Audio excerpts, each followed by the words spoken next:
एक दिन एक छोटी चींटी को प्यास लगी और वो पानी पीने नदी के किनारे चली गई। पानी पीते ही उसका पाँव फिसल गया और वो बहने लगी। करीब बैठे कबूतर ने देखा। कबूतर को चींटी पर तरस आ गया।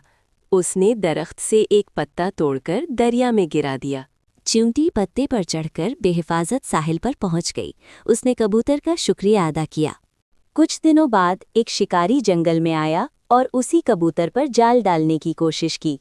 ये देखकर चींटी समझ गई कि उसकी दोस्त खतरे में है। उसने भागकर शिकारी की टांग काट ली। शिकारी दर्द से चीखा और अपना हदफ खो बैठा। कबूतर उड़कर भाग गया। एक दिन एक छोटी चींटी को प्यास लगी और वो पानी पीने नदी के किनारे चली गई। पानी पीते ही उसका पाँव फिसल गया और वो बहने लगी। करीब बैठे कबूतर ने देखा। कबूतर को चींटी पर तरस आ गया। उसने दरख्त से एक पत्ता तोड़कर दरिया में गिरा दिया।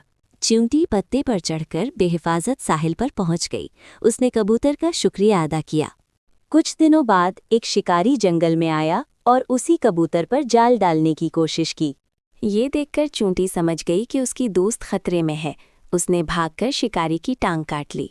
शिकारी दर्द से चीखा और अपना हदफ खो बैठा। कबूतर उड़कर भाग गया।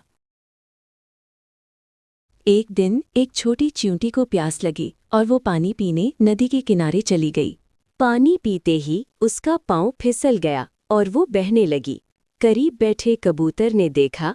कबूतर को चींटी पर तरस आ गया। उसने दरख्त से एक पत्ता तोड़कर दरिया में गिरा दिया।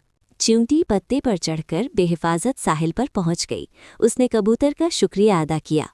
कुछ दिनों बाद एक शिकारी जंगल में आया और उसी कबूतर पर जाल डालने की कोशिश की। ये देखकर चींटी समझ गई कि उसकी दोस्त खतरे में है। उसने भागकर शिकारी की टांग काट ली। शिकारी दर्द से चीखा और अपना हदफ खो बैठा।